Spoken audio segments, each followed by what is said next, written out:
గత 9 నెలలుగా అంతర్జాతీయ అంతరిక్ష కేంద్రంలో చిక్కుకుపోయిన వ్యోమగాములు సునీత విలియమ్స్, బుచ్ విల్మోర్లకు సంబంధించి అమెరికా అధ్యక్షులు డొనాల్డ్ ట్రంప్ కీలక ప్రకటన చేశారు. ఐఎస్ఎస్ నుంచి మిమ్మల్ని తీసుకెళ్లేందుకు వస్తున్నామంటూ ట్రంప్ సందేశం పంపించారు. వారిని భూమిపైకి తీసుకొచ్చేందుకు రెస్క్యూ టీం సిద్ధమైనట్లు వెల్లడించారు. అంతరిక్షంలో ఉండిపోయిన 2 వ్యోమగాములను త్వరలోనే భూమి మీదకు తీసుకొస్తామని చెప్పారు. వారు అంతరిక్షంలో చిక్కుకుపోవడానికి గత అమెరికా అధ్యక్షుడు బైడెన్ కారణమని ఆరోపించారు. ఆ 2ని భూమి మీదకు తీసుకొచ్చేందుకు SpaceX CEO Elon Musk సహాయం తీసుకుంటున్నట్లు పేర్కొన్నారు. ఇందుకు మస్క్ కూడా సానుకూలంగా స్పందించారని, అంతరిక్ష కేంద్రంలో చిక్కుకున్న వ్యోమగాములిద్దరిని భూమి మీదకు తీసుకొచ్చే ప్రయత్నం చేస్తున్నారని తెలిపారు.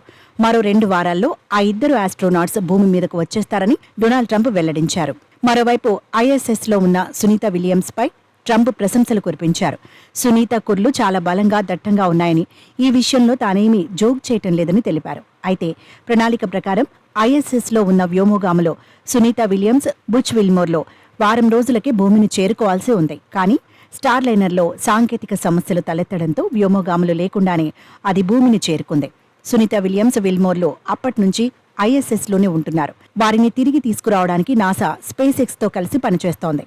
ఈ 2 వ్యోమగాములను తీసుకురావాలంటే అంతకంటే ముందే కొందరిని ఐఎస్ఎస్కు పంపించాల్సి ఉంటుంది. ఈ ప్రయోగం చేపట్టడానికి స్పేస్ ఎక్స్ సమయం కావాలనడంతో ఆలస్యం జరిగిందని అధికారులు వెల్లడించారు.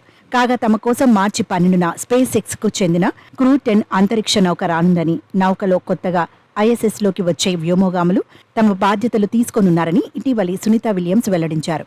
తర్వాత మార్చి 19న ఆ నౌకలోనే తిరిగి భూమి మీదకు బయలుదేరనున్నామని తెలిపారు. అయితే ట్రంప్ తాజా ప్రకటనతో వారిని భూమిపైకి తీసుకొచ్చేందుకు స్పేస్ ఎక్స్ చేపట్టిన చర్యలను వేగవంతం చేసినట్లు తెలుస్తోంది.